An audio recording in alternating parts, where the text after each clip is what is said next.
पिछले लेक्चर में हमने डिस्कस किया था वैरायटी ऑफ लाइफ को, क्लासिफिकेशन ऑफ लिविंग ऑर्गेनिज्म को, टेक्सोनोमी को, उसके डेफिनेशन को, need and bases of biological classification को, ठीक है ना। उसमें एक एग्जांपल मैंने डिस्कस की थी पेटल लेंथ की, और दूसरी चीज़ जो है कोरोला कलर की है example, that may be corrected as the character but corolla colour white is the expression, ठीक है ना।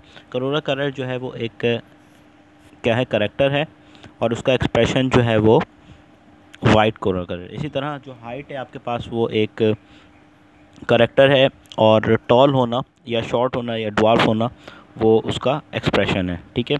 तो ये छोटी सी बात थी, इस पर इतना ज़्यादा फोकस नहीं करिएगा। उसके बाद हमारे पास है homology, the living organism place in a particular group that have been fundamental similarities in their structures. वो लिविंग ऑर्गेनिजम्स जो कि एक साथ ग्रुप किए जाते हैं क्योंकि उनके अंदर कुछ सिमिलर कैरेक्टरिस्टिक्स होते हैं, तो उसे हम होमोलॉगी कहते हैं।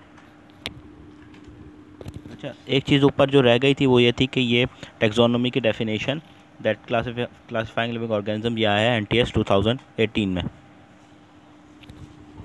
नेक्स्ट हम देखते हैं आगे।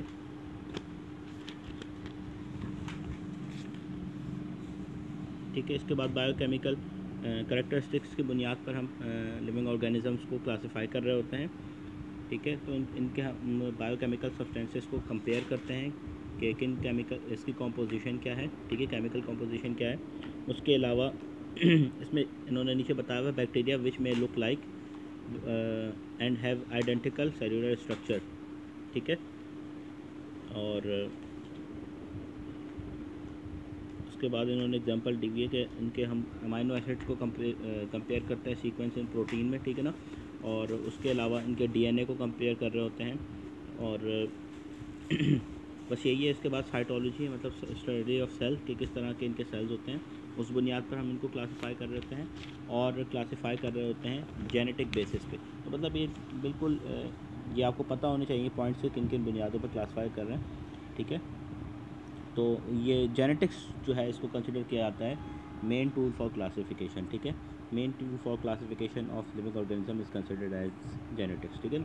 उसके बाद concept of species hierarchy and the biological classification, ठीक है। तो basic unit of biological classification क्या होती है, फैमिली स्पीशीज़ होती है, स्पीशी होती है, ठीक है। Species is a group of organism that have numerous